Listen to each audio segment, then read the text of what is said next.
ꯑꯍꯥꯟꯕꯃꯛꯇꯗ channel ꯑꯁꯤꯒꯤ ꯃꯥꯏꯀꯩꯗꯒꯤ ꯃꯌꯥꯝꯕꯨ ꯇꯔꯥꯝꯅ ꯑꯣꯛꯆꯕꯒ ꯂꯣꯏꯅꯅ ꯏꯀꯣꯛꯅꯣꯅ ꯈꯨꯔꯨꯝꯖꯔꯤ꯫ ꯃꯌꯥꯝꯒꯤꯗꯃꯛꯇ ꯉꯁꯤꯁꯨ ꯅꯨꯡꯉꯥꯏꯔꯕ ꯐꯨꯡꯒꯥ ꯋꯥꯔꯤ ꯑꯃ ꯄꯨꯗꯨꯅ ꯂꯥꯛꯆꯔꯦ꯫ ꯋꯥꯔꯤ ꯑꯁꯤꯒꯤ ꯃꯃꯤꯡꯅ ꯃꯥꯏꯕꯤ ꯇꯥꯃꯨ꯫ ꯋꯥꯔꯤ ꯑꯁꯤꯕꯨ ꯏꯕꯤꯔꯛꯄꯅ ꯌꯨꯅꯤꯁꯟ ꯂꯥꯏꯈꯨꯔꯥꯝ꯫ ꯍꯧꯖꯤꯛ ꯃꯌꯥꯝꯒꯤ ꯃꯐꯝꯗ ꯋꯥꯔꯤ ꯑꯁꯤ ꯈꯨꯗꯣꯜ ꯇꯝꯖꯔꯛꯂꯒꯦ, ꯃꯌꯥꯝ ꯄꯨꯟꯅ ꯇꯥꯃꯤꯟꯅꯔꯁꯤ꯫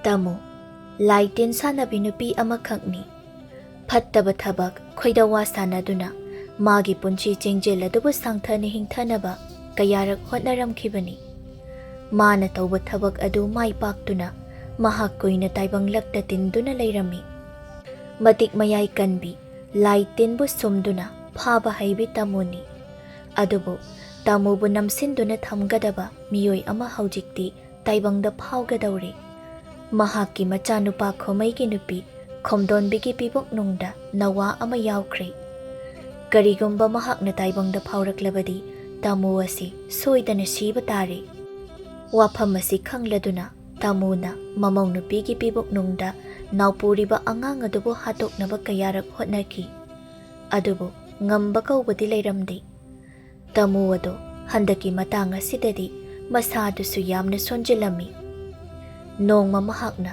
ꯃꯈꯣꯏ ꯏꯃꯨꯡꯒꯤ ꯃꯤ ꯀꯅꯥ ꯑꯃ ꯂꯩꯇ꯭ꯔꯤꯀꯥꯟꯗ ꯃꯍꯥꯛꯅ ꯍꯥꯟꯅ ꯃꯋꯥ ꯅꯥꯏꯔꯨꯕ ꯌꯨꯝ ꯑꯗꯨꯗ ꯊꯝꯂꯝꯕ ꯃꯍꯥꯛꯅ ꯄꯣꯛꯆꯕ ꯃꯆꯥꯅꯨꯄꯥ ꯁꯛꯍꯦꯟ ꯑꯗꯨ ꯀꯧꯗꯨꯅ ꯋꯥꯔꯤ ꯁꯥꯔꯝꯃꯤ꯫ ꯁꯛꯍꯦꯟ, ꯉꯁꯤꯗꯤ ꯏꯃꯥꯅ ꯅꯉꯣꯟꯗ ꯋꯥꯐꯝ ꯀꯌꯥ ꯑꯃ ꯁꯤꯟꯅꯔꯝꯒꯦꯗꯣ꯫ ꯏꯃꯥꯒꯤ ꯃꯇꯝꯗꯤ ꯂꯣꯏꯔꯦ꯫ ꯄꯨꯝꯅꯃꯛ ꯑꯁꯤ ꯅꯉꯣꯟꯗ ꯂꯣꯏꯅ ꯁꯤꯟꯅꯔꯝꯃꯗꯣꯏꯅꯤ꯫ ꯃꯇꯝ ꯄꯨꯝꯕꯗ ꯅꯪꯗꯤ ꯑꯩꯒ ꯂꯣꯏꯅꯗꯨꯅ ꯂꯩꯕꯅꯤꯅ ꯑꯩꯒꯤ ꯋꯥꯔꯤ ꯋꯥꯈꯣꯡ ꯄꯨꯝꯕꯁꯨ ꯂꯣꯏꯅ ꯈꯪꯂꯝꯒꯅꯤ꯫ ꯇꯥꯃꯨ, ꯑꯩꯅ ꯅꯈꯣꯏꯒꯤ ꯃꯔꯛꯇ ꯇꯤꯟꯗꯨꯅ ꯄꯨꯟꯁꯤ ꯑꯁꯤ ꯌꯥꯝꯅ ꯁꯥꯡꯅ ꯍꯤꯡꯅꯤꯡꯕꯅꯤ꯫ ꯑꯗꯨꯕꯨ ꯈꯣꯝꯗꯣꯟꯕꯤꯒꯤ ꯄꯤꯕꯨꯛꯅꯨꯡꯗ ꯐꯥꯎꯔꯛꯂꯤꯕ ꯑꯉꯥꯡ ꯑꯁꯤꯒꯤ ꯃꯍꯤ ꯃꯌꯥꯏꯅ ꯀꯟꯕ ꯍꯦꯟꯃꯟꯈꯤꯕꯅ ꯑꯩꯅ ꯂꯥꯛꯅ ꯐꯥꯅꯕ ꯃꯥꯕꯨ ꯊꯨꯒꯥꯏꯕ ꯉꯝꯗ꯭ꯔꯦ꯫ ꯃꯍꯥꯛꯅ ꯃꯔꯝ ꯑꯣꯏꯔꯒ ꯑꯩ ꯑꯁꯤ ꯇꯥꯏꯕꯪ ꯊꯥꯗꯣꯛꯇꯨꯅ ꯆꯠꯀꯗꯧꯔꯦ꯫ ꯑꯗꯨꯅꯅꯦ ꯁꯛꯍꯦꯟ, ꯍꯌꯦꯡ ꯑꯩꯅ ꯁꯤꯔꯕ ꯇꯨꯡꯗꯨꯗ ꯑꯩꯕꯨ ꯃꯣꯡꯐꯝꯗ ꯄꯣꯠꯂꯣꯏꯕ ꯃꯇꯝꯗ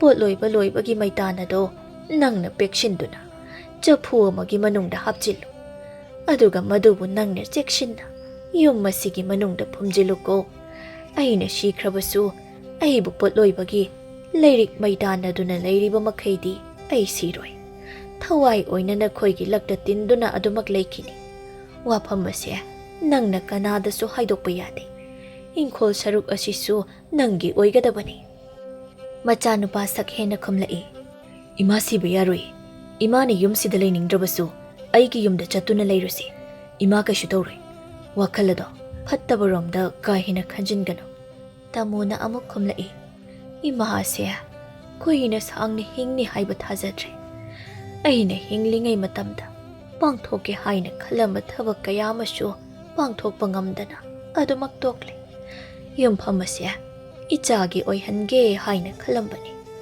ꯑꯗꯨꯕꯨ ꯑꯩꯅ ꯁꯤꯔꯕ ꯃꯇꯨꯡꯗ ꯑꯩꯒꯤ ꯊꯋꯥꯏꯅ ꯁꯣꯏꯗꯅ ꯉꯝꯅꯕ ꯍꯣꯠꯅꯔꯛꯀꯅꯤ꯫ ꯑꯗꯨꯅꯅꯦ ꯁꯛꯍꯦꯟ, ꯏꯃꯥꯅ ꯍꯥꯏꯕ ꯋꯥꯐꯝꯁꯤꯡ ꯑꯁꯤ ꯅꯪꯅ ꯊꯕꯛ ꯑꯣꯏꯅ ꯄꯥꯡꯊꯣꯛꯂꯛꯎꯀꯣ꯫ ꯐꯔꯦ, ꯅꯪ ꯆꯠꯂꯣ꯫ ꯌꯨꯝꯁꯤꯒꯤ ꯃꯤ ꯂꯥꯛꯄꯅ ꯍꯥꯟꯈ꯭ꯔꯅꯤ꯫ ꯃꯈꯣꯏꯅ ꯎꯈ꯭ꯔꯕꯗꯤ ꯁꯣꯏꯗꯅ ꯆꯤꯡꯅꯈ꯭ꯔꯒꯅꯤ꯫ ꯁꯛꯍꯦꯟ ꯑꯗꯣ ꯊꯨꯅ ꯑꯃꯨꯛ ꯆꯠꯈꯤꯔꯝꯃꯤ꯫ ꯇꯥꯃꯨ ꯐꯃꯨꯡ ꯑꯗꯨꯗ ꯍꯤꯞꯇꯨꯅ ꯂꯩꯍꯧꯏ꯫ ꯇꯥꯃꯨ ꯈꯨꯜ ꯑꯁꯤꯗ ꯂꯨꯍꯣꯡꯂꯛꯈꯤꯕꯅꯤ꯫ ꯂꯨꯍꯣꯡꯂꯕ ꯃꯇꯨꯡꯗ ꯃꯆꯥꯅꯨꯄꯥ ꯁꯛꯍꯦꯟ ꯑꯁꯤ ꯄꯣꯛꯈꯤ꯫ ꯃꯇꯝꯁꯤꯗ ꯃꯥꯒꯤ ꯃꯄꯨꯔꯣꯏꯕ ꯑꯗꯨ ꯁꯤꯈꯤꯕꯅꯤ꯫ ꯃꯁꯤꯅ ꯃꯔꯝ ꯑꯣꯏꯔꯒ ꯅꯥꯃ ꯍꯥꯡꯂꯒ ꯍꯤꯡꯕ ꯍꯧꯅꯗꯦ ꯈꯟꯗꯨꯅ ꯇꯥꯃꯨꯅ ꯂꯩꯋꯥ ꯇꯤꯟꯋꯥ ꯇꯧꯗꯨꯅ ꯈꯨꯜ ꯑꯗꯨꯃꯛꯇꯗ ꯂꯩꯕ ꯄꯤꯕꯥꯔꯦꯜꯕꯨ ꯐꯥꯗꯨꯅ ꯅꯝꯂꯩ ꯂꯩꯁꯤꯟꯈꯤꯕꯅꯤ꯫ ꯃꯆꯥꯅꯨꯄꯥ ꯁꯛꯍꯦꯟꯗꯤ ꯃꯋꯥ ꯑꯍꯜꯒꯤ ꯃꯌꯨꯝꯗ ꯑꯗꯨꯃꯛ ꯊꯝꯂꯝꯃꯤ꯫ ꯄꯤꯕꯥꯔꯦꯜꯒꯤ ꯃꯆꯥꯅꯨꯄꯥ ꯑꯃ ꯂꯩ꯫ ꯈꯣꯃꯩ ꯑꯁꯤ ꯃꯥꯒꯤ ꯃꯆꯥꯅꯨꯄꯥꯅꯤ꯫ ꯃꯥꯒꯤ ꯅꯨꯄꯤꯗꯤ ꯉꯟꯅ ꯀꯥꯏꯅꯈꯤꯕꯅꯤ꯫ ꯇꯥꯃꯨꯅ ꯃꯆꯦ ꯑꯍꯜꯅ ꯊꯝꯕꯤꯔꯝꯕ ꯈꯣꯃꯩꯕꯨ ꯌꯣꯛꯇꯨꯅ ꯂꯩꯔꯛꯈꯤ꯫ ꯃꯍꯥꯛꯅ ꯄꯤꯕꯥꯔꯦꯜꯗ ꯃꯌꯨꯝ ꯄꯥꯜꯂꯛꯂꯕ ꯃꯇꯨꯡꯗ ꯃꯆꯥꯗꯤ ꯄꯣꯛꯈꯤꯗꯦ꯫ ꯃꯇꯝ ꯑꯁꯤꯋꯥꯏꯗꯒꯤ ꯍꯧꯈ꯭ꯔꯕꯅꯤ꯫ ꯇꯥꯃꯨꯅ ꯐꯠꯇꯕ ꯂꯥꯏꯇꯤꯟ ꯀꯌꯥ ꯁꯥꯟꯅꯕ ꯑꯁꯤ ꯃꯄꯥ ꯃꯄꯨ ꯍꯥꯛꯇꯛꯇ ꯂꯥꯏꯇꯤꯟ ꯁꯥꯟꯅꯔꯝꯕꯒꯤ ꯋꯥꯐꯝꯁꯨ ꯂꯩꯈꯤ꯫ ꯃꯍꯥꯛꯅ ꯄꯤꯕꯥꯔꯦꯜꯗ ꯌꯨꯝ ꯄꯥꯟꯗꯨꯅ ꯃꯇꯝ ꯈꯔ ꯂꯩꯔꯕ ꯇꯨꯡꯗ ꯄꯤꯕꯥꯔꯦꯜꯁꯨ ꯑꯃꯨꯛ ꯈꯪꯍꯧꯗꯅ ꯁꯤꯈꯤꯔꯝꯃꯤ꯫ Laiwa tinwa tauduna nupa phaduna namlai leishinba asi nupadu kuina sangna punchigande. Masibu khangna khangna tamuna pibarelbu phaduna laikhibani. Matam kharagi matungda khomaina chauraklaba matam asidani. Tamuna mahakna lainariba yum ingkhol adubu munnabu hotnarakibadu. Madubu mullaga machanupa sakhenda pige haina khanki. Matam magi khonglei tung inna tamu ado chahi asum yam khalaki. Adubu taibang cheng chaduna taibang lakta matam kuina tinduna laiba pamki. Masidagini mahakna khoida wa sanaduna mahaki punchi chengjel adubu sangthanabu hotnarakiba. Adubu masina kayam kuina budi chatlugani. Khoida wa sanaduna migi thawaibu mahakna hingthathatli. Mahakna asumna tauriba makai mahaki punchi chengjel asidi asum sangdokpa helibani. Karigumba kandana migi pibuk nungda naupuriba angang adubu khoida wa tauduna pibuk nungda hatui. Asumna phattaba thabak kaya tauduna leirakhiba tamuni. Matam kharagi matungda tamugi macha chapok ado nupi thirakhi khomdon biga luhongki. Masidasu amuk hauri tamuna makhoida wado tingthoktuna sauba mahakna khalli. Chapok macha sisua nupi amuk thijinkhri. Khara leirabadi nupi ase mirolaklani aduga macha ama poklaklani. Karigumba aina sikhiba thoklabadi ingkholese makhoigi ngakto aihoragani. Ai siba yade aduga ingkholesisu makhoida machet amata piba yade. Aduna ai kaidoba tai. Karigumba khomdon bigi khoiji khadana wa mitam laklabadi taibang phaudriba angang adubu aina khoida wa sanaduna soidana hatokani. Khomdon bi nangi namitta nachamata aina uhalloi. Yamna phattabi tamuni mahakna phattaba haibabu migi macha hatokpadagi hendoraktuna mamau nupigi macha phauba hatkane haina khalliba asini. Haujikti mamau nupi khomdonbi adomiroli. Pawasibu hek tabada tamudi sauningbana loikri. Angang adubu hatkane haina jab yumna khankri. Aina yum masid leiringai yum masida angang amata oiba ngamhaloi. Mirolakpa khudingmak aina loina hatokani. Mashi ngamdrabadi tamu aigi ming asi hongbige. Tamu na lona ahing kayada lai phattaba khurummi. Angang adubu hatnaba haiduna khoida wa sanarami. Adubu handaki matang asidadi tamu ado maithibagum tauri. Mamau nupigi khoiji khada mitamba angang ado hatpa ngamlamdi. Masita khanbada tamu ado laiman oibani. Kari laiwa laishon tawshinkhiduna tamu aina pangba sinthasida ayek babu pibano. Angang asya achamba angang amadi oiroidawri. Mahi mayai yamna kangadawri. Tamu aina hatkidawbada ngamdri. Angang asina aigi ithakta soidana karakadawri. Adudi ai haujik kari tawba tai. Tamuna khomdonbigi mabuk adubu yengduna misau amuk changshilli. Adubu adusu mai pakpa ngamlamdi. Khoida wa sanaraga hatkidawbasu aremba tari. Laitin kaya khurumli pumnamak aremba taduna tokli. Tamuna yamna kanna nasilakhiba adu nasilakpana maram oiraga phattaba thabak kaya masu makha tana tawthaba ngamlamdi. Mahakna pangi khalliba thabak asi handak mapok asida mahakna taibangda tinduna leiringai matam asidadi pangba ngamlamlaroi haiba khangjari. Maram asinani mahaki asingba macha sakhenbu kauduna lona wa haikhiba tanakiba adu. Haying mahakna siraga mahaki thawai aduna oina thabaksing adu pangthoklage haina khalli.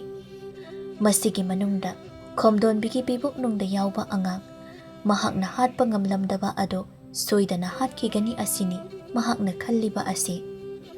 Thabum kharagi matungda khomdonbigi khoiji khada mihul tambana wado taibangda phauraklammi. Nupi oina poklammi. Mapana machanupigi mingbu hayainu haina tholammi. Machanupi asi pokle haibasi phamungda phamsennaribi phatrabi tamusu tarami. Pawasi tabada masadu sauningbana loirami. Mapukningda khutum singduna khangi. Phai aina shiraba matungda aina kaidawrake haibadu yengo. Ngasina khoina nachanupi ama phangjare haina harauba saribado Kuiraroi. Tamu aina amuk kaphankadaba. Nakhoigi nachanupi hayainu adusu aina soidana hatkani. Ai tamuni. Ngamdrabadi iming hongbige. Tamu ado siragadaba iningi. Adubu sungshi heksidi. Phamungda adumak phamsennaraga leiri. Mahakna sigadabagi mahut ado machanupa chawpok khomai adu oina sikhibani. Asumna chahi khara amaga haujinki. Tamu ado masadu ipat patkai phamung aduda leiri. Mahakna laitin sanaba ngamlingai matam aduda khoidawa kaya sanaduna. Mahakna hingliba punchi adudagi hena sangtokna hingnabu hotnaramba adunani. Mahakna ngasisu shiba ngamdana leiriba asi. Masado wabanadi loiri. Sikibana phare haina phau khanjarabani. Adubu khoidawa adugi mayaina sibadi ngamlamde. Warasu wana phamung aduda yataduna khangduna leiri. Asumna chahi 13 gi matungni haujikti khomdonbi machanupi hayainu adusu leisabi mapung phaba hauraklammi. Matam asidani chahi kayagi mamangdagi phamungda kunduna leiramba tamuna sikhibado. Tamu sire haujikti tamuna sikhiba aduda khomdonbi amadi hayainu mama macha ani ado haraujai. Adubu leikai miyamgi mamangdadi nungaitaba matawni utliba. Numidang aduda tamugi siraba hakchang ado potloi phamda puduna potloi kre. Potloi ba ado loi kre. Matam sidani tamune hek pokchaba machanupa sakhenna numidang aduda makutta chapu macha ma pairaga potloi phamtamna lakhiba ado. Mising suloina mayumda hanakraba matamni. Sakhenna do mamit mana koilei leiduna yenglaga mamana potloi phamadu tamna changshilai. Aduga mamagi hakchangbu sakthek kiba makum maitan singnado makut aduna khara khomjilli. Khomjilliba mapa aduna tamugi makok mapa waidagini. Madubu khomjilaga sakhenado mafam adu thadokduna thuna chatki. Tamuna sikhiba numitki numidangni. Fattaba laitin kaya ama sanarambana maram oiraga. Mahaki hakchangna sikraba matung asida mahakna lainaramba yum asigi akoibada fattaba tinmu laimu kaya thoklaktuna tamnaba haurai. Saijin chayada ge ga haiduna karigumba amana nombagi makhol kaya ama sutaraklammi. Khomdonbina ka amada tummi aduga machanupi hayainuna ka amada tummi. Hayainu tumningman khraduna uiron tumthakibada mangairi. Mapada fattaba lai kaya amana dung chenba haurai. Karigumba kandana yumgi phaklang aduda khoro khotba haurai.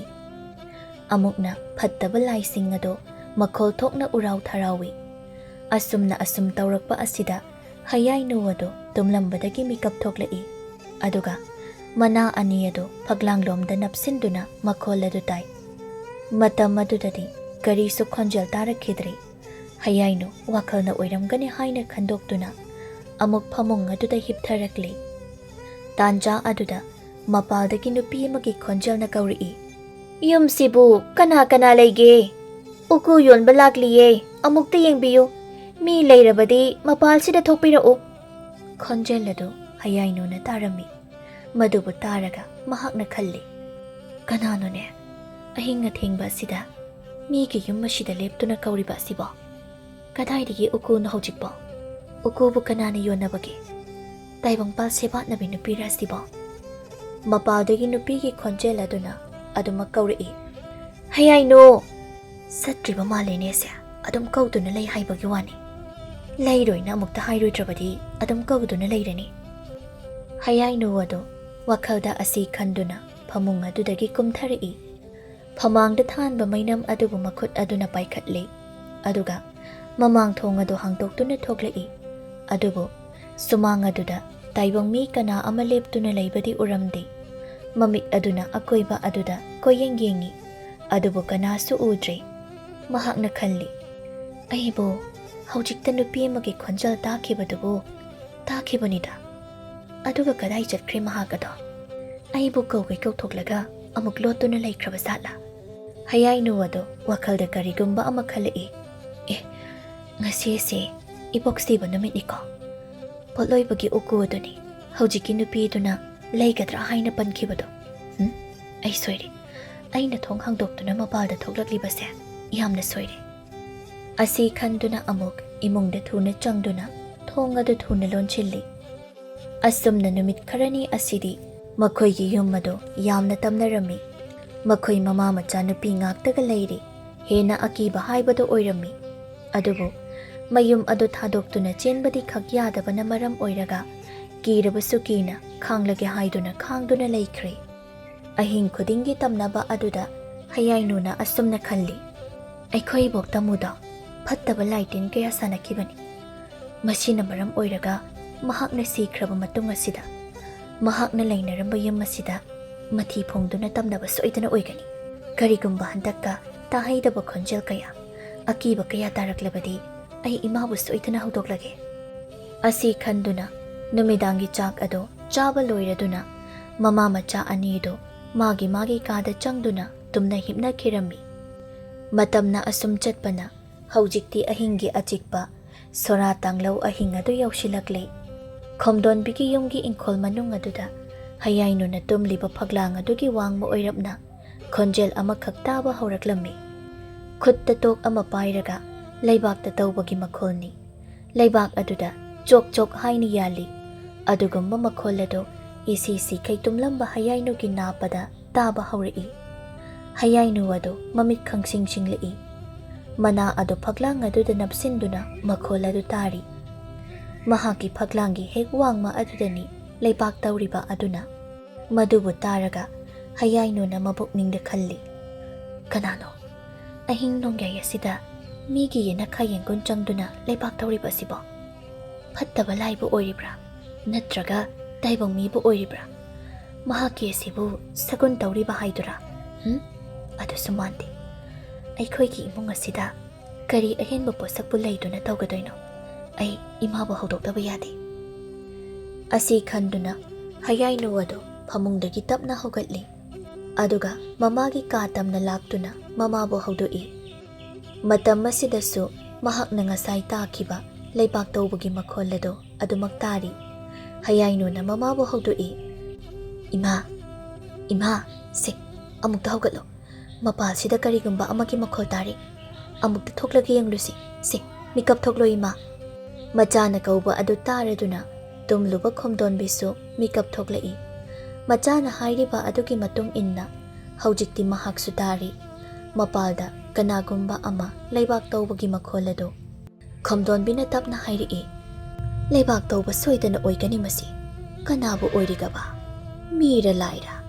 ꯃꯈꯣꯏꯅ ꯌꯨꯝ ꯑꯁꯤꯗ ꯑꯁꯨꯝ ꯇꯧꯗꯨꯅ ꯑꯀꯤ ꯑꯈꯪ ꯄꯤꯔꯤꯕꯁꯦ ꯐꯅ ꯀꯨꯏꯔꯦ꯫ ꯅꯨꯄꯤ ꯉꯥꯛꯇ ꯂꯩꯕ ꯏꯃꯨꯡꯅꯤ ꯈꯟꯗꯨꯅ ꯎꯁꯤꯠꯇꯕ ꯁꯣꯏꯗꯅ ꯑꯣꯏꯔꯝꯒꯅꯤ꯫ ꯐꯩ, ꯉꯁꯤꯗꯤ ꯃꯄꯥꯜꯗ ꯊꯣꯛꯂꯒ ꯌꯦꯡꯂꯨꯁꯤ꯫ ꯃꯤꯕꯨ ꯑꯣꯏꯔꯦ ꯐꯥꯔꯁꯤ, ꯂꯥꯏꯕꯨ ꯑꯣꯏꯔꯦ ꯃꯩꯅꯝ ꯄꯥꯏꯗꯨꯅ ꯇꯥꯜꯂꯁꯤ꯫ ꯑꯁꯨꯝ ꯍꯥꯏꯅꯗꯨꯅ ꯃꯃꯥ ꯃꯆꯥ ꯑꯅꯤꯗꯣ ꯍꯧꯅꯗꯨꯅ ꯊꯣꯡꯒꯤ ꯄꯨꯔꯣꯟ ꯑꯗꯨ ꯁꯠꯂꯤ꯫ ꯃꯃꯥꯅ ꯃꯈꯨꯠꯇ ꯃꯩꯅꯝ ꯑꯃ ꯄꯥꯏꯔꯤ꯫ ꯑꯗꯨꯒ ꯍꯌꯥꯏꯅꯨꯒꯤ ꯃꯈꯨꯠꯇꯅ ꯊꯥꯡ ꯃꯆꯥ ꯑꯃ ꯄꯥꯏꯔꯝꯃꯤ꯫ ꯃꯄꯥꯜꯗ ꯇꯥꯔꯤꯕ ꯈꯣꯟꯖꯦꯜ ꯑꯗꯨ ꯃꯤ ꯑꯣꯏꯔꯦ, ꯂꯥꯏ ꯑꯣꯏꯔꯦ, ꯊꯦꯡꯅꯔꯒꯦ ꯍꯥꯏꯗꯨꯅ ꯊꯣꯛꯂꯛꯄꯅꯤ꯫ ꯃꯃꯥ ꯃꯆꯥ ꯑꯅꯤ ꯑꯗꯨ ꯍꯌꯥꯏꯅꯨꯒꯤ ꯐꯛꯂꯥꯡ ꯃꯄꯥꯒꯤ ꯌꯦꯅꯈꯥꯔꯣꯝ ꯑꯗꯣꯝꯗ ꯊꯣꯛꯂꯛꯂꯤ꯫ ꯃꯥꯏꯀꯩ ꯑꯗꯣꯝꯗꯅꯤ ꯂꯩꯕꯥꯛ ꯇꯧꯕꯒꯤ ꯃꯈꯣꯜ ꯑꯗꯨꯅ ꯇꯥꯔꯤꯕ ꯑꯁꯤ꯫ ꯃꯃꯥ ꯃꯆꯥ ꯑꯅꯤ ꯑꯗꯨ ꯍꯧꯖꯤꯛꯇꯤ ꯎꯔꯤ꯫ ꯐꯤꯅ ꯐꯤꯔꯨꯞ ꯈꯨꯝꯕ ꯑꯃꯨꯕ ꯐꯤꯖꯣꯜ ꯁꯦꯠꯄ ꯑꯃꯈꯛꯅ ꯐꯝꯊꯗꯨꯅ ꯂꯩꯕꯥꯛ ꯇꯧꯔꯤꯕ ꯑꯗꯨ꯫ ꯃꯈꯨꯠ ꯑꯗꯨꯗꯅ ꯇꯣꯛ ꯑꯗꯨ ꯄꯥꯏꯔꯤ꯫ ꯑꯗꯨꯒ ꯃꯍꯥꯛꯀꯤ ꯃꯅꯥꯛꯇꯅ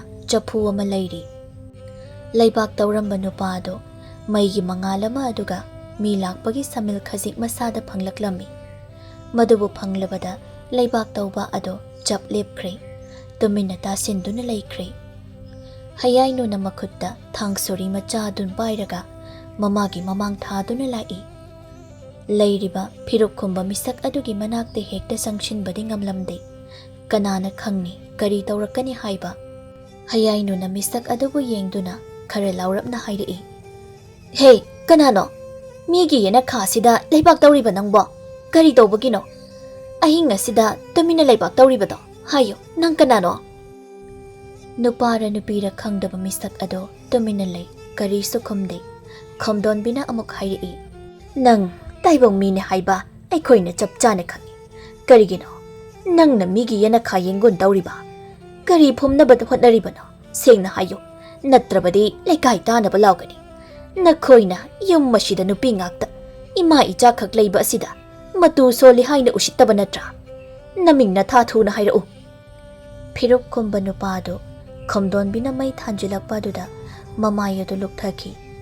ꯃꯥꯒꯤ ꯋꯥꯈꯜꯗ ꯈꯜꯂꯤ, ꯃꯐꯝ ꯑꯁꯤꯗ ꯁꯨꯝ ꯂꯩꯊꯔꯕꯗꯤ ꯈꯨꯗꯣꯡꯊꯤꯕ ꯁꯣꯏꯗꯅ ꯅꯪꯂꯒꯅꯤ. ꯑꯗꯨꯅ ꯃꯃꯥ ꯃꯆꯥ ꯑꯅꯤꯗꯒꯤ ꯅꯥꯟꯊꯣꯛꯇꯨꯅ ꯆꯦꯟꯈ꯭ꯔꯒꯦ ꯍꯥꯏꯗꯨꯅ. ꯑꯁꯤ ꯈꯜꯂꯕꯗ ꯃꯈꯥꯗ ꯂꯩꯕ ꯆꯐꯨ ꯑꯗꯨ ꯃꯈꯨꯠꯅ ꯇꯥꯞ ꯂꯥꯎꯅ ꯄꯥꯏꯈꯠꯂꯤ. ꯑꯗꯨꯒ ꯊꯨꯅ ꯌꯥꯡꯅ ꯃꯅꯤꯡ ꯑꯗꯣꯝꯗꯒꯤ ꯆꯦꯟꯈꯤꯔꯝꯃꯤ. ꯃꯍꯥꯛꯅ ꯆꯦꯟꯈꯤꯕ ꯑꯗꯨꯕꯨ ꯍꯌꯥꯏꯅꯨꯅ ꯇꯥꯟꯅꯔꯛꯂꯝꯃꯤ. ꯇꯨꯡꯗꯅ ꯈꯣꯝꯗꯣꯟꯕꯤꯅ ꯃꯩꯅꯝ ꯑꯗꯨ ꯄꯥꯏꯗꯨꯅ ꯇꯥꯟꯅꯔꯛꯏ. ꯐꯤꯔꯨꯞ ꯈꯨꯝꯕ ꯐꯤꯃꯨ ꯁꯦꯠꯄ ꯅꯨꯄꯥ ꯑꯗꯨ ꯍꯌꯥꯏꯅꯨ ꯍꯣꯏꯒꯤ ꯐꯥꯎꯅꯕ ꯁꯝꯕꯜ ꯈꯥꯔꯤꯕ ꯑꯗꯨꯗ ꯆꯣꯡꯊꯣꯛꯇꯨꯅ ꯆꯦꯟꯈꯤꯒꯦ ꯍꯥꯏꯗꯨꯅ ꯁꯝꯕꯜ ꯑꯗꯨ ꯀꯥꯜꯂꯤ. ꯑꯗꯨꯕꯨ ꯋꯥ ꯑꯅꯧꯕꯅ ꯈꯥꯈꯤꯕ ꯁꯝꯕꯜ ꯑꯣꯏꯕꯅ ꯆꯣꯡꯊꯣꯛꯄꯗꯤ ꯉꯝꯍꯧꯗ ꯃꯈꯣꯡ ꯑꯗꯨ ꯀꯣꯠꯁꯤꯟꯗꯨꯅ ꯇꯥꯔꯛꯏ. ꯃꯈꯨꯠꯇ ꯄꯥꯏꯔꯝꯕ ꯆꯐꯨ ꯑꯗꯨꯁꯨ ꯈꯨꯠ ꯄꯥꯏꯐꯝ ꯆꯥꯍꯧꯗ꯭ꯔꯗꯨꯅ ꯂꯩꯕꯥꯛ ꯃꯈꯥꯗ ꯘꯣꯛ ꯇꯥꯗꯨꯅ ꯀꯥꯏꯔꯤ.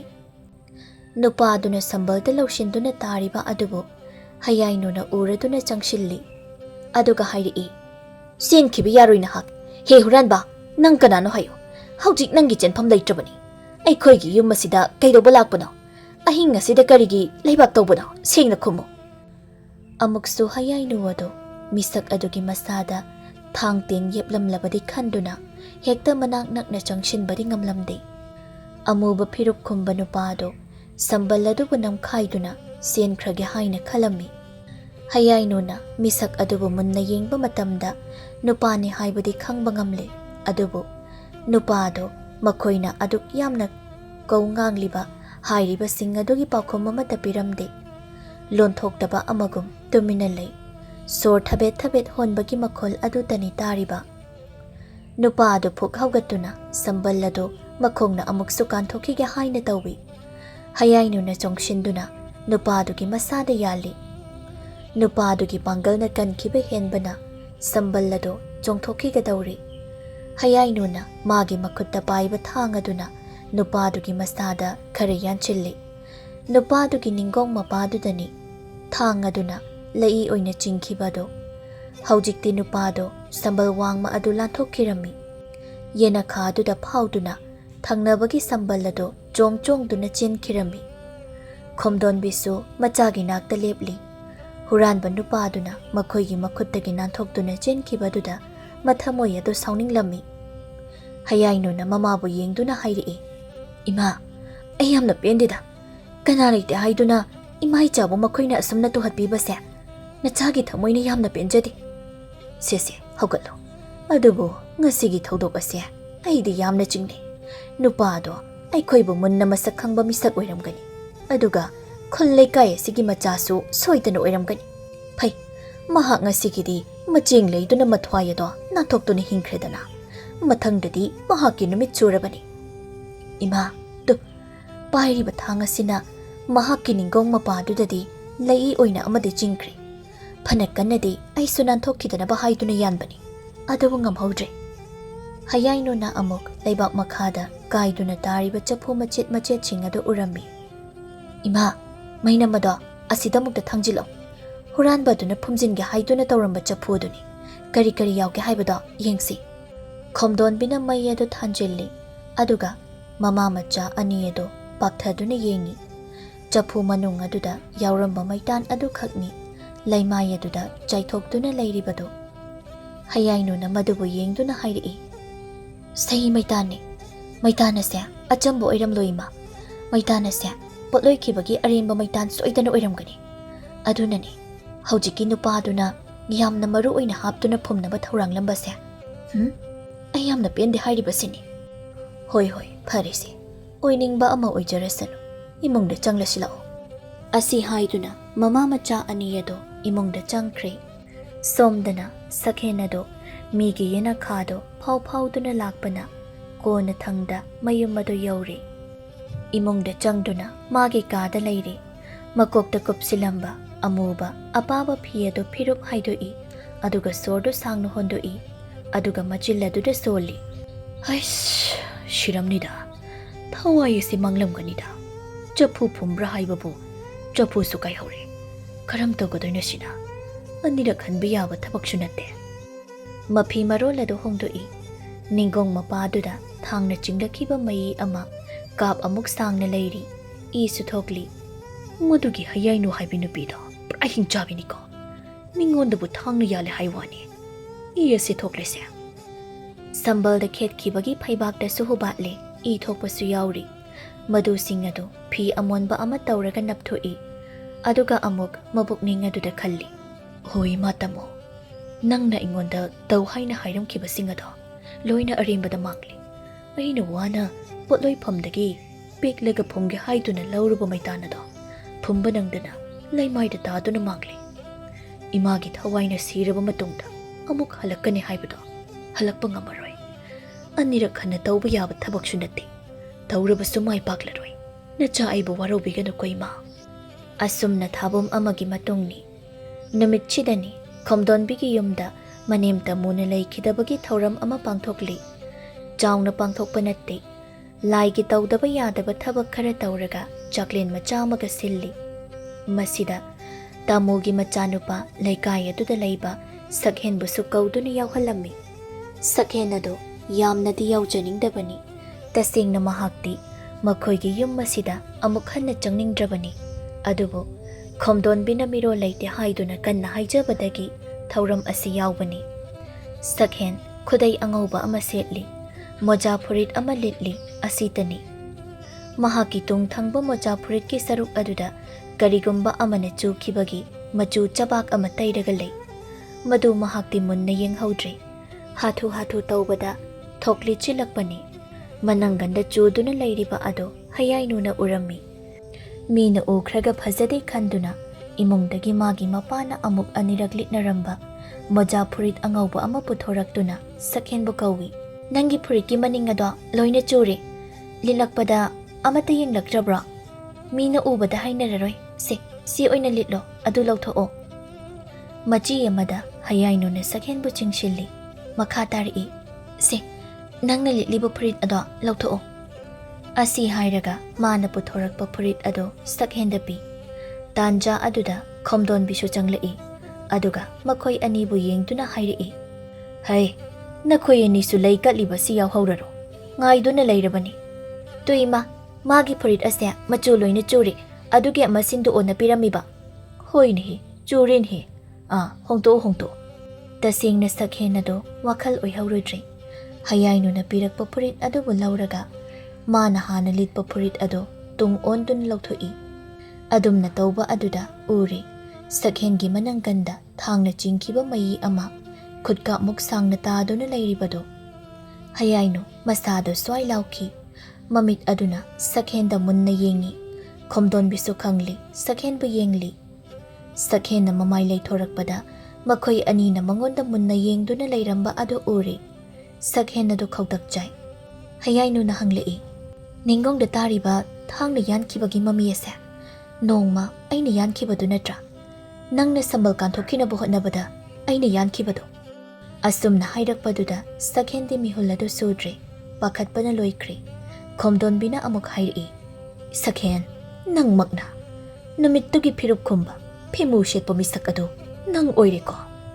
ꯍꯧꯖꯤꯛꯇꯤ ꯍꯨꯔꯥꯟꯕ ꯑꯗꯨ ꯐꯥꯔꯦ꯫ ꯁꯛꯍꯦꯟ ꯆꯦꯟꯐꯝ ꯂꯩꯇ꯭ꯔꯦ꯫ ꯃꯥꯏ ꯂꯩꯗꯨꯅ ꯂꯤꯊꯣꯛꯐꯝ ꯃꯈꯨꯜ ꯂꯩꯇ꯭ꯔꯦ꯫ ꯃꯈꯣꯏ ꯑꯅꯤꯒꯤ ꯋꯥꯍꯪ ꯑꯗꯨꯗ ꯀꯔꯤꯁꯨ ꯈꯨꯝꯕ ꯉꯝꯗ꯭ꯔꯦ꯫ ꯃꯈꯣꯏꯅ ꯃꯍꯥꯛꯄꯨ ꯃꯁꯛ ꯈꯪꯈ꯭ꯔꯦ ꯍꯥꯏꯕꯁꯨ ꯈꯪꯂꯦ꯫ ꯁꯛꯍꯦꯟꯅ ꯃꯃꯥ ꯃꯆꯥ ꯑꯅꯤꯕꯨ ꯌꯦꯡꯗꯨꯅ ꯍꯥꯏꯖꯔꯛꯏ꯫ ꯑꯩꯕꯨ ꯑꯃꯨꯛꯇ ꯉꯥꯛꯄꯤꯌꯨ꯫ ꯅꯈꯣꯏꯒꯤ ꯅꯐꯝꯗ ꯑꯩꯅ ꯌꯥꯝꯅ ꯂꯥꯟꯕ ꯊꯕꯛ ꯑꯃ ꯇꯧꯔꯨꯔꯦ꯫ ꯑꯁꯦꯡꯕ ꯄꯨꯝꯕꯗꯣ ꯅꯈꯣꯏꯒꯤ ꯅꯐꯝꯗ ꯑꯩ ꯍꯥꯏꯖꯒꯦ꯫ ꯑꯁꯤ ꯍꯥꯏꯔꯒ ꯃꯍꯥꯛꯅ ꯅꯨꯃꯤꯠ ꯑꯗꯨꯗ ꯇꯧꯈꯤꯕꯁꯤꯡ ꯑꯗꯨꯒꯤ ꯃꯔꯝꯗ ꯍꯥꯏꯔꯛꯏ꯫ ꯇꯥꯃꯨ ꯑꯗꯣ ꯑꯩꯕꯨ ꯍꯦꯛ ꯄꯣꯛꯄ ꯏꯃꯥꯅꯤ꯫ ꯑꯩꯕꯨ ꯊꯝꯂꯝꯂꯒ ꯑꯃꯨꯛ ꯃꯌꯨꯝ ꯄꯥꯟꯈꯤꯕꯅꯤ꯫ ꯏꯃꯥ ꯇꯥꯃꯨꯅ ꯅꯈꯣꯏꯅ ꯂꯩꯅꯔꯤꯕ ꯌꯨꯝꯐꯝ ꯑꯁꯦ ꯃꯨꯜꯂꯒ ꯑꯩꯉꯣꯟꯗ ꯄꯤꯅꯕ ꯀꯌꯥ ꯍꯣꯠꯅꯔꯝꯃꯤ꯫ ꯑꯗꯨꯒ ꯐꯠꯇꯕ ꯂꯥꯏꯇꯤꯟ ꯀꯌా ꯁꯥꯟꯅꯗꯨꯅ ꯃꯤꯒꯤ ꯊꯋꯥꯏꯕꯨ ꯂꯧꯈꯤ꯫ ꯑꯗꯨꯒ ꯃꯥꯒꯤ ꯄꯨꯟꯁꯤꯕꯨꯅ ꯍꯦꯟꯅ ꯁꯥꯡꯇꯣꯛꯅ ꯍꯤꯡꯅꯕ ꯍꯣꯠꯅꯈꯤ꯫ ꯃꯁꯤꯗ ꯏꯌꯥꯝꯕꯕꯨꯁꯨ ꯊꯋꯥꯏ ꯂꯧꯈꯤꯕꯅꯤ꯫ ꯑꯁꯤꯗꯁꯨ ꯅꯠꯇꯅ ꯃꯍꯥꯛꯅ ꯏꯆꯥ ꯍꯌꯥꯏꯅꯨꯒꯤ ꯊꯋꯥꯏ ꯑꯁꯤꯕꯨ ꯀꯌꯥꯔꯛ ꯍꯟꯅ ꯂꯧꯅꯕ ꯍꯣꯠꯅꯔꯝꯃꯤ꯫ ꯑꯗꯨꯕꯨ ꯂꯧꯕꯗꯤ ꯉꯝꯂꯝꯗꯦ꯫ ꯃꯍꯥꯛꯅ ꯅꯣꯡꯃ ꯑꯩꯕꯨ ꯀꯧꯗꯨꯅ ꯍꯥꯏꯈꯤ꯫ ꯃꯍꯥꯛꯅ ꯁꯤꯔꯕ ꯃꯇꯨꯡꯗ ꯃꯥꯒꯤ ꯍꯛꯆꯥꯡꯕꯨ ꯄꯣꯠꯂꯣꯏꯈꯤꯕꯒꯤ ꯃꯩꯇꯥꯟ ꯎꯠ ꯑꯗꯣ ꯈꯣꯝꯖꯤꯟꯗꯨꯅ ꯆꯐꯨ ꯑꯃꯗ ꯍꯥꯞꯄꯨ꯫ ꯑꯗꯨꯒ ꯌꯨꯝ ꯑꯁꯤꯗ ꯂꯩꯔꯣꯟ ꯆꯟꯗꯨꯅ ꯊꯝꯃꯨ꯫ ꯃꯁꯤꯕꯨ ꯇꯧꯔꯕꯗꯤ ꯃꯍꯥꯛꯀꯤ ꯊꯋꯥꯏꯅ ꯑꯃꯨꯛ ꯌꯥꯀꯥꯏꯗꯨꯅ ꯏꯆꯥ ꯍꯌꯥꯏꯅꯕꯨ ꯍꯥꯠꯄ ꯉꯝꯒꯅꯤ ꯍꯥꯏꯔꯝꯃꯤ꯫ ꯃꯔꯝ ꯑꯁꯤꯗꯒꯤ ꯑꯩꯅ ꯃꯩꯇꯥꯟ ꯎꯠ ꯑꯗꯨꯕꯨ ꯄꯦꯛꯇꯨꯅ ꯆꯐꯨꯗ ꯍꯥꯞꯂꯒ ꯐꯨꯝꯒꯦ ꯍꯥꯏꯅ ꯊꯧꯔꯥꯡꯂꯨꯔꯦ꯫ ꯃꯁꯤ ꯄꯨꯝꯅꯃꯛ ꯑꯁꯦ ꯑꯩꯒꯤ ꯑꯄꯪꯕ ꯋꯥꯈꯜ ꯑꯣꯏꯔꯝꯂꯤ꯫ ꯑꯩ ꯌꯥꯝꯅ ꯂꯥꯟꯈ꯭ꯔꯦ, ꯑꯩꯕꯨ ꯑꯃꯨꯛꯇ ꯉꯥꯛꯄꯤꯌꯨ꯫ ꯃꯃꯥ ꯃꯆꯥ ꯑꯅꯤ ꯑꯗꯣ ꯑꯃꯨꯛꯁꯨ ꯁꯥꯎꯅꯤꯡꯕ ꯐꯥꯎꯏ, ꯑꯗꯨꯒ ꯑꯃꯨꯛꯁꯨ ꯃꯈꯣꯏꯒꯤꯗꯤ ꯃꯍꯥꯛ ꯅꯠꯇꯅ ꯀꯅꯥꯁꯨ ꯂꯩꯇꯦ ꯍꯥꯏꯅ ꯑꯃꯨꯛ ꯈꯟꯗꯨꯅ ꯃꯆꯤꯜ ꯑꯗꯨꯗ ꯆꯩꯕ ꯉꯥꯡꯕ ꯉꯝꯂꯝꯗꯦ꯫ ꯈꯣꯝꯗꯣꯟꯕꯤꯅ ꯍꯥꯏꯔꯛꯏ, ꯐꯔꯦ, ꯍꯧꯈ꯭ꯔꯕꯗꯤ ꯍꯧꯈ꯭ꯔꯦ, ꯑꯗꯨꯕꯨ ꯑꯗꯨꯒꯨꯝꯕ ꯐꯠꯇꯕ ꯊꯕꯛ ꯑꯗꯣ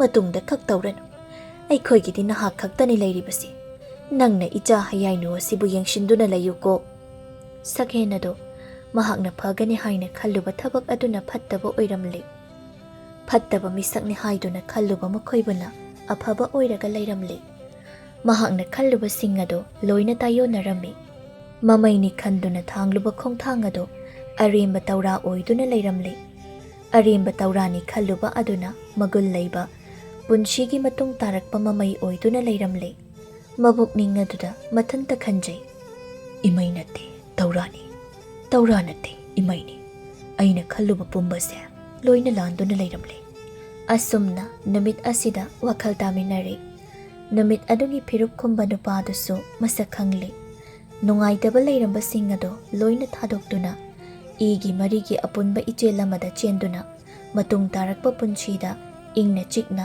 ꯅꯨꯡꯉꯥꯏꯅ ꯂꯩꯃꯤꯟꯅꯈꯤ꯫